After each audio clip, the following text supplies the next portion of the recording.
Rich Rising. Welcome to another day of Read Rich and Righteous. We're reading Rich and Righteous, Spiritual Secrets and Mastering Money, Manifestation, and Your Mind. And we only have 3 days left in this journey. We have today, tomorrow, and then we have our graduation on Saturday. To sign up for Rich and Righteous graduation, you can go to rrgraduation.com. That's rrgraduation.com. We will be starting at 8:30 a.m. Eastern Standard Time. We'll be going till 11. We'll be reading the conclusion of the book. We'll be having testimonies or test of monies from readers in terms of how this book has transformed their lives. I'll be doing a teaching from the Rituals workbook. There'll be book signings for those of you who are coming to Atlanta. We have space for 150 people. I think those tickets are almost sold out. It's absolutely free. Those who come to that event in person will be getting the Thank account, my Thank account, which is my 91-day gratitude journal and program. This is perfect for you to start your year or continue after going through this Read Rich and Righteous process. Gratitude journal is one of my daily rituals that keep me in wealth consciousness. And so again, that's rrgraduation.com, rrgraduation.com to sign up for that. Now, if you just happen to be finding this late in the game or with only a few days left, you can still join by going to richrightnow.com, richrightnow.com, and on the thank you page, you can buy the ebook or a physical copy of the book. And when you buy either one, you will get all of the replays or recordings that you've missed up until now. We've been together for almost 14 weeks now, and it has been an absolute and amazing journey. And if you want to continue this in between, once these readings stop, you want to actually just go and listen to them and continue showing up for yourself at 8:30 a.m. Eastern Standard Time. I encourage you to go get the digital package, which is the ebook, and get the replays that come with it. All right. So I want to jump right into it. We have a very powerful chapter today, and we will be on page 384. We'll be on page 384 or day 70. I see some people have crossed over into the 70s, right? Consistency scores up there. I love it. I see folks in the 60s, 50s, and on the way down. It's okay. It's not about comparison. I know some of you found out about these things at different times. Some of you have been playing catch up by listening to the replays. So absolutely amazing. And I do believe we will have some 72s out here. All right. So type I got it when you got it. Type I got it when you got it. We got 7 pages today, 6.5 pages today. And so let's get into it. So today's reading is Forgive Ourselves of Our Debts. Forgive us our debts as we also have forgiven our debtors. Matthew 6:12. So right here, straight out the gates, we realize that some translations say forgive us our debts. Some say forgive us our sins, right? So do you realize that we have the power to forgive sin? As we have also forgiven our debtors, or as we have also forgiven those who sinned against us. So you didn't realize that you have the power to forgive sin. It says it right here in the Lord's Prayer. No? Am I tripping? Did I read that wrong? No, I read it correct. Okay. So let's get into it. We have covered several financial sins throughout the book so far. Again, sin simply means to miss the mark. Okay. To miss the mark. Okay. So instead of focusing on what we shouldn't do, we also want Again, sin simply means to miss the mark. Instead of focusing on what we shouldn't do, I also wrote them in the affirmative to clarify what we should do, because we don't always want to just speak in the negative, what you don't do. Thou shalt not this, thou shalt not that. Okay. So some of the financial sins we've covered include thou shalt not make money your God. In other words, trust in God. Thou shalt not love money. In other words, steward and care for money. Thou shalt not save money. In other words, use it or it is useless. Thou shalt not spend money. SP hyphen. Let me remind us of that. Spend money, because when you spend money, you end money. We should circulate it and multiply it. Thou shalt not work for money. No, money works for you. Thou shalt not be in bad debt. No, only use good debt. Thou shalt not chase money. We should attract it. Thou shalt not compare or covet money. Know that there is more than enough. Thou shalt not obtain money through evil works or work you don't love. Instead, we do good works in the name of our mother, father, God's business. Okay. Thou shalt not give your pearls or money to swine, which is banks. We give to ideals, individuals, and investments doing good or God's work. So in Egypt, they had the 42 declarations of innocence. They're written positively, and they're also written as the negative confessions. So one version is written as the don't do this, and the other version is written as do this. And so I just want to give you the option as you think about these quote unquote financial sins where we miss the mark, right? Or we miss the market too when it comes to money. I want you to have both, okay? So we're at the top of page 385. Now that you are aware of the financial sins, you may become overcome with guilt for sinning or missing the mark with money. I want to invite you to release that because you cannot be held accountable for something you did not know. Many of you did not know a lot of these things prior to us starting this process. The young you is the older you because it is the most distant from who you are today. Let me slow that down. The young you, the you that was 20 years old, the you that was 25 years old is actually the older you because it is the most distant from who you are today.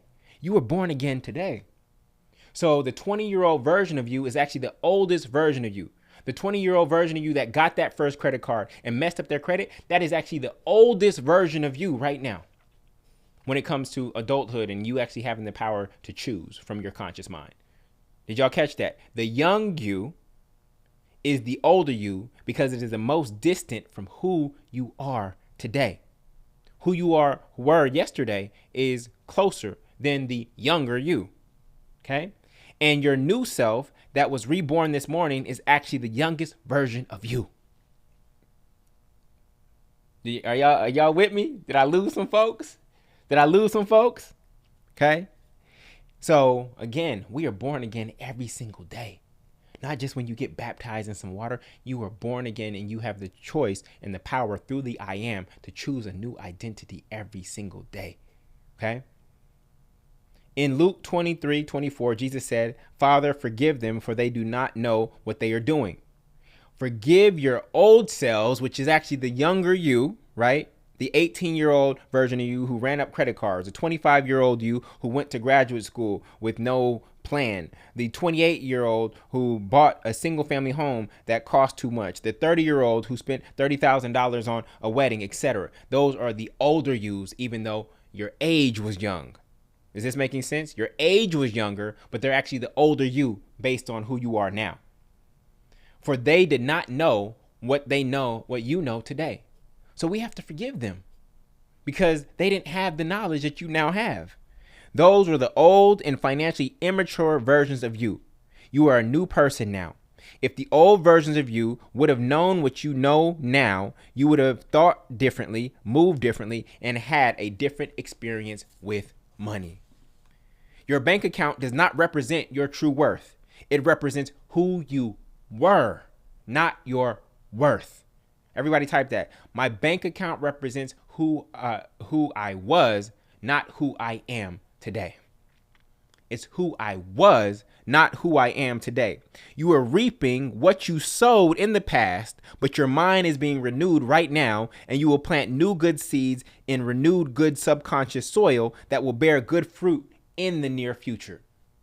So all you're experiencing is the repercussions or the bad fruit, and hopefully some good fruit too, right, of seeds that you planted in the past, right? Even though your mind is now planting good seeds for your future. For some people, ignorance is bliss and they would rather not know, but you are a seeker of wisdom regarding wealth. Now you know, and knowing is half the battle. The other half of the battle is aligning what you are doing with what you know to close the knowing-doing gap. Knowing better, many people know better but don't do better. Closing the knowing-doing gap is called integration. Everybody type that. Integration. Closing the knowing-doing gap is called integration. Information alone does not change lives. It is the integration and implementation of the information that will change your life. The truth will not set you free. Acting on the truth will set you free. This is why I gave you the rituals workbook, so that you can actually integrate the teachings into your life, right? When you're filling out those worksheets, you're now personalizing this information into your life. Yesterday, I had you do the giving and receiving exercise where you looked at your top 3 relationships and looked at how much you were giving or what exactly you were giving and what you were receiving. So this is actually this is the next level of work. Again, this work is not to-do list items. This work is inner work because we know that that's where the kingdom is. Okay. So second paragraph, page 386. One of the greatest hindrances to achieving wealth consciousness is unforgiveness. It is unforgiveness towards others, unforgiveness towards God, and most importantly, unforgiveness towards ourselves. Unforgiveness mentally locks us in the past. So even if we know the truth in the present moment, we don't take action in the present. Even though it is water under the bridge, you are still drowning in it. Today, you are reaping. You ever seen that video on social media where the kid is just going crazy? He's like thinking he's drowning and the water is literally this deep. He's like, he thinks his life is over. And if he would just stand up, he realized he'd be okay. But some of us are drowning in the past in that way. We're still holding on to the rope in the way that he was holding on to the rope, realizing that we've outgrown that. And if we just stood up, right, we would be perfectly fine. This is what it means to forgive ourselves. Today, you are reaping what the old you sowed. Your current reality is the energetic frequency you feel today, but it is a result of your past mentality. It is not a reflection of who you are today. From an energetic standpoint, rather than be angry at the old you, which some people call the younger version of themselves, rather than be mad at the old you for what it did or didn't do, forgive it and channel all of your energy towards planting good seeds today, right? The kingdom of heaven is in your midst. It is here and now. And so this is the only moment that we have choice in. We don't have choice in the past. We don't have choice in the future. And the best way to predict the future is to create it. So we must create the future in the now, right? It takes time for your material experience to catch up to your mental experience of life, right? Most of us, listen, you hear that? It takes time for your material experience to catch up to your mental experience. So during Read Rich and Righteous, we have accelerated the growth of our mental experience of money, okay? And now we are waiting, and some of you, because of your consistency, are already having material manifestations as a result of the renewing of your mind. If you are type me, if you've had good fruit come from the renewing of your mind in this process. And we're going to get some of those testimonies at graduation. And for those of you who can't attend, I'll have you send them in via video. Okay. So again, it takes time in the physical realm for your material experience to catch up to your mental experience of life. Listen to this. Most of us would not be able to handle instant manifestation. And here's why. I know you think that's a superpower, but here's why most of us would not be able to handle it. Because it would include all of our good thoughts and our bad thoughts. So your bad thoughts that you've had would also manifest as quickly as your good thoughts. And many of you are not ready for that. You're not ready for that. And so we're actually grateful that there's a little bit of a time gap between the thought and the thing so that we can actually choose if we really want that thing. If we give our light or attention to old seeds, they will continue to bear bad fruit. As a son of God, S-U-N, your light, energy, and attention must shine on the good seeds you are planting today that you want to manifest soon. The American dream is really a nightmare for most Americans. Modern day slavery is mental and monetary. The American dream says go to college. The result is a 10-cent diploma, no real skills, and 6 figures of student debt.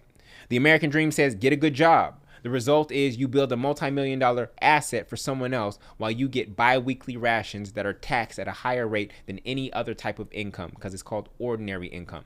The American dream says buy a single family house. The result is you end up buying yourself and your banker a home with all of the interest, and you feel trapped for 30 years because you're afraid of missing a mortgage payment. The etymology, you want to know what's even crazier from a psychological standpoint, family? I didn't put this in the book, but listen to this. Some of y'all bought single family homes to be close to the plantation that you were trying to escape. Some of you bought homes to be close to the plantation that you were trying to escape. Because if master needs you at 7 a.m., you want to be there right away. You don't want to disappoint master. So I'm going to live real close to the plantation. How crazy is that psychologically? Isn't that a little weird? Isn't that a little weird? As if you were even going to be there for 40 years or a long period of time, right? You almost tricked yourself into being there by basing your entire life around that entity. And we say corporations are loyal. No, they're not. They'll fire you tomorrow and replace you the next day. Okay? So the result is you end up buying yourself and your banker a home with all of the interest you pay, and you feel trapped for 30 years because you're afraid of missing a mortgage payment. The etymology of the word mortgage, if you take mort hyphen gauge, literally means a death pledge. right? Mort as in mortician or mortuary, right? Death. The word mortgage literally means death pledge. The government gets paid off of every part of the American dream they programmed you to follow. Student debt is debt to the government, right? Most mortgages are government backed, and the ordinary income is most taxed. So we were sold a nightmare branded as a dream. Student loans, a single income, and a single family home are debt bondage, but they have been branded as the path to freedom. Debt is a result of seeking to reap before or more than you've sown. Debt is the result of seeking to reap before or more than you've actually sown. You really, really want that, right? And so you haven't sown enough seed and bear enough fruit to actually get that. So to close the gap, you participate in debt. The debits and credits will always balance out at some point. Outwardly, you may have resentment towards your college, Sally Mae, credit card companies, corporations, churches, the banks, medical companies, your landlord, or the government. But when you recognize that it was you who accepted these programs and signed every document, then the resentment turns inwardly towards self.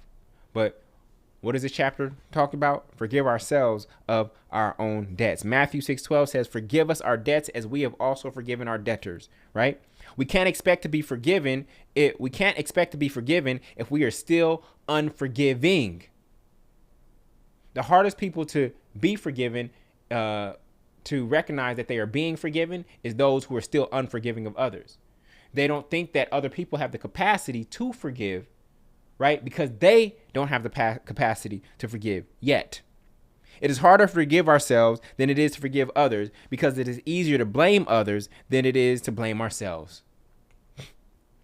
It is harder to forgive ourselves than it is to forgive others, because it is easier to blame others than it is to blame ourselves. If we don't think we sinned or missed the mark and that it is everyone else's fault, then we don't see a need to forgive ourselves.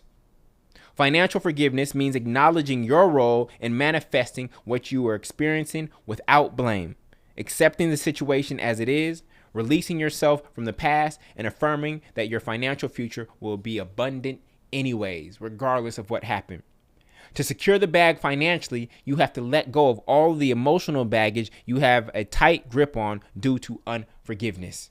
Whether it was a predatory mortgage lender, Sally Mae, a bad business deal, a pyramid scheme, theft, mistreatment by an employer, or a divorce that wreaked financial havoc on your life, let it go.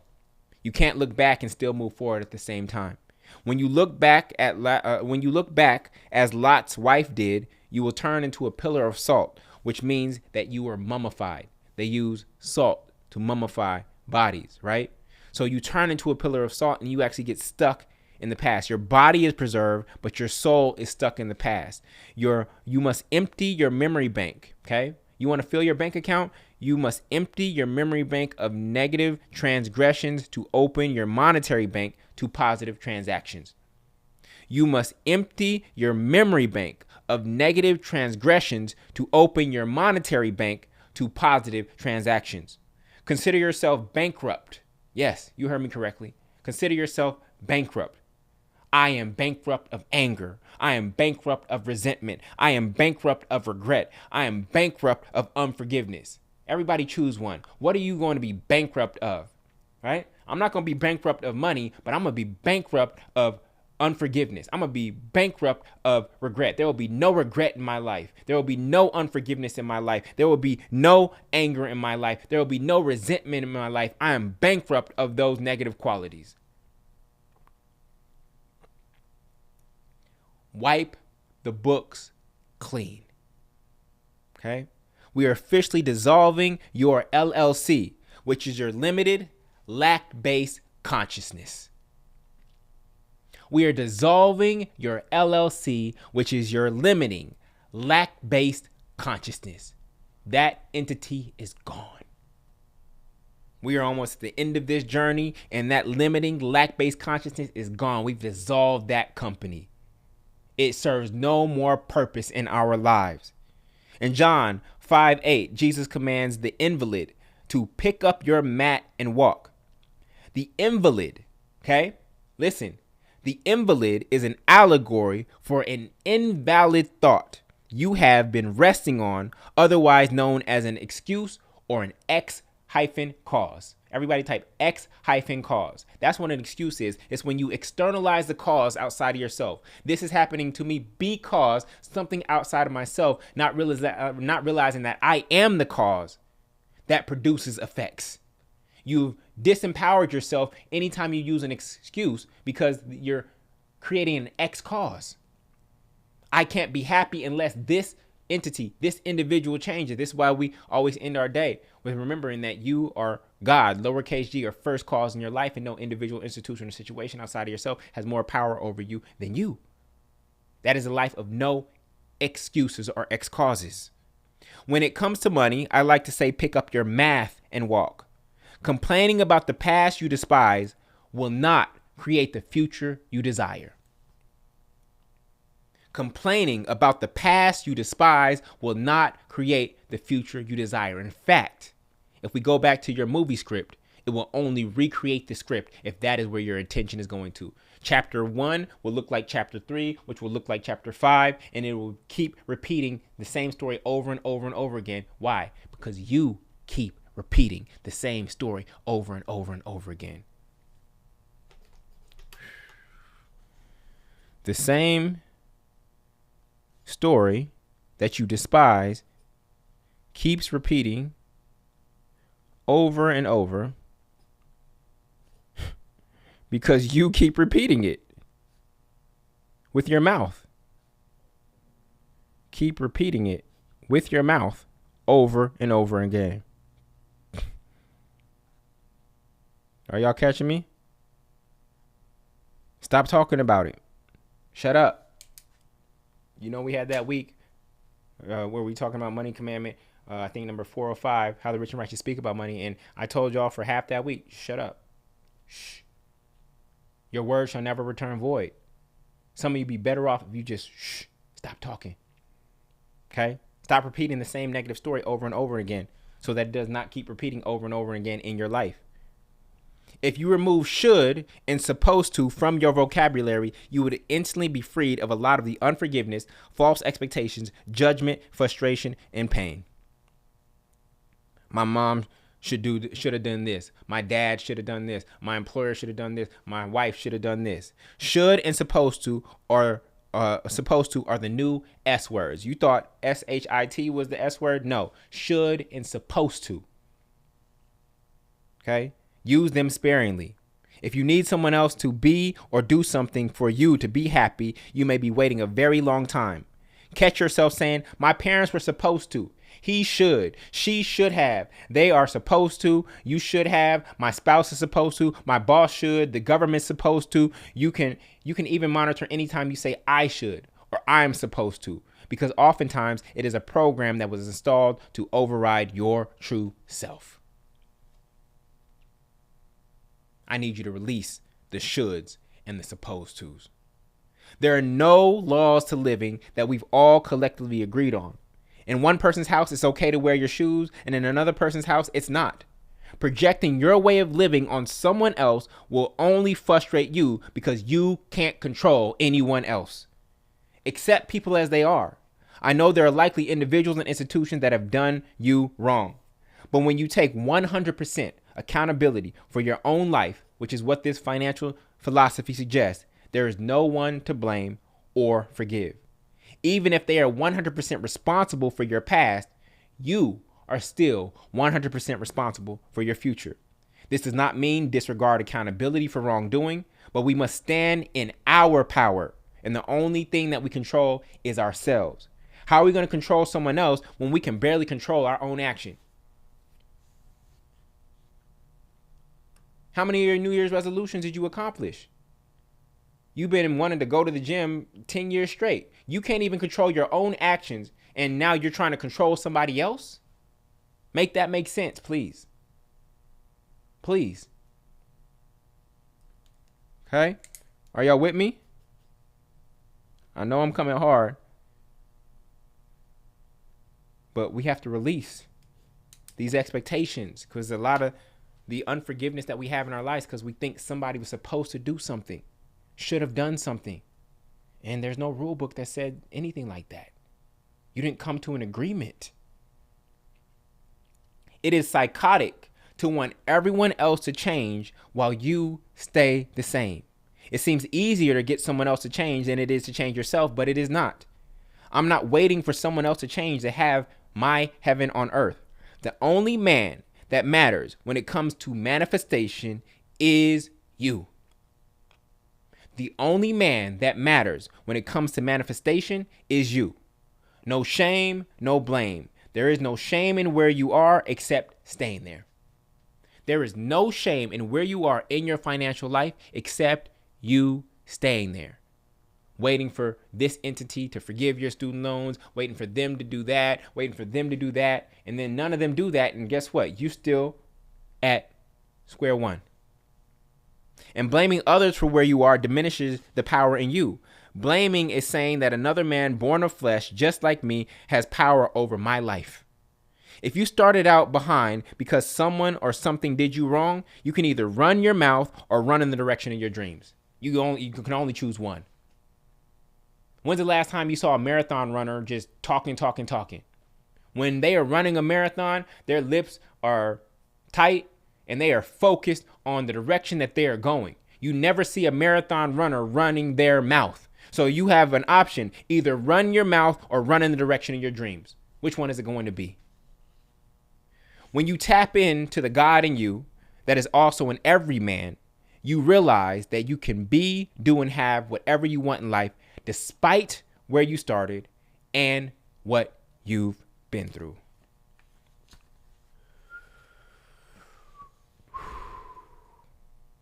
Forgive us our debtors.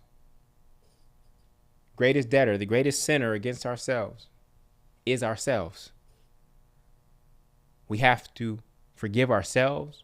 We have to forgive everyone who did us wrong, who didn't show up in the way that we expected them to, the way we think they should have, the way we think they were supposed to. We have to forgive. It's in the past. It's in the past. We either run our mouth about it or we run in the direction of our dreams. You keep talking about that situation, and this is why it keeps repeating in your life, because you're giving it attention and energy. Chapter 1 looks like chapter 3, which looks like chapter 5. Why is the same story happening over and over? Because you keep repeating it. You got to forgive, family. You got to forgive all the mistakes that your older self, which by age is your younger self, made. Forgive them. Forgive the 20-year-old version of you, the 25-year-old version of you, the 30-year-old. Forgive them. Forgive them. They didn't know. They didn't have rich and righteous. They don't know what you know now. And if they would have known what you know now, then they wouldn't have made those choices. So forgive them, family. You have the power to do that. It's not just forgiving other people.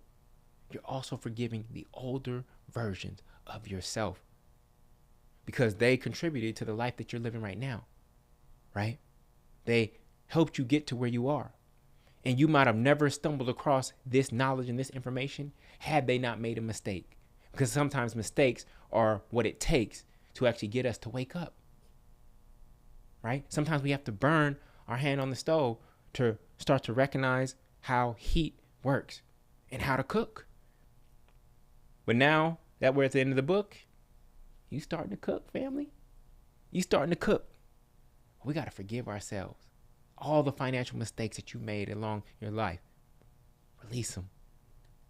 I didn't know. Now I know. I wouldn't make the same choice today.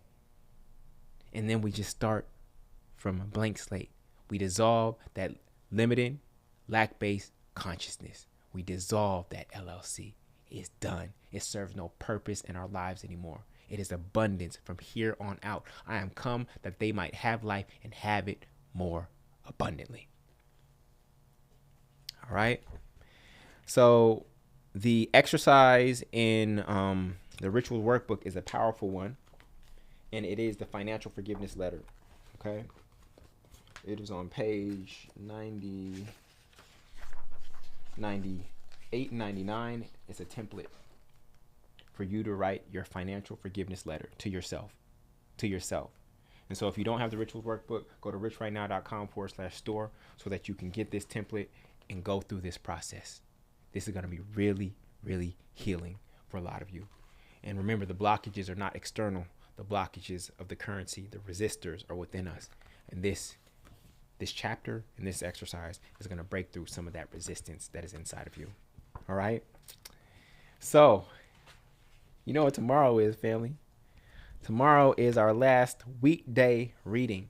And what I'm actually going to do so that we can just focus on the conclusion on graduation on Saturday, I'm actually going to read, I'm going to read both Pay Bills Like a Billionaire and Pick Your Guiltless Pleasure. I'm going to read both of those tomorrow. And then on Saturday, we will read the conclusion together as the opening for graduation. All right. So if you haven't signed up for Rich and Righteous Graduation, go to rrgraduation.com. Go to rrgraduation.com. That's this Saturday, 8:30 a.m. Eastern Standard Time to 11. I'm excited. Tomorrow is our last weekday together. So I will see you at 8:30 a.m. Eastern Standard Time then, and then I'll see you again on Saturday. And before I go, just want to say, be God to yourself, family, especially after this reading. Be God to yourself. Love yourself as God loves you. God doesn't see your mistakes. God doesn't see your financial sins. Love yourself as God loves you. The loving agape love, the unconditional love, right? Love yourself as God loves you, right? Master yourself. And that's what we're doing. Mastering ourselves as God is master over us. And remembering, right, there's nobody to blame and there is no shame, right? In that no individual, institution, or situation outside of ourselves has more power over the trajectory of our lives than us. You are God, or first cause in your life. And that situation that happened in the past that you are still holding on to, forgive it. Don't turn into a pillar of salt. Don't look back. Look forward. There's a reason why your windshield is bigger than the rearview mirror, because you're not supposed to spend that much time looking backwards. You're supposed to look out into the future, and your future is bright. All right? So I'll see you tomorrow, y'all, and at 8:30 a.m. Eastern, and I'll catch you then. Love you. Peace.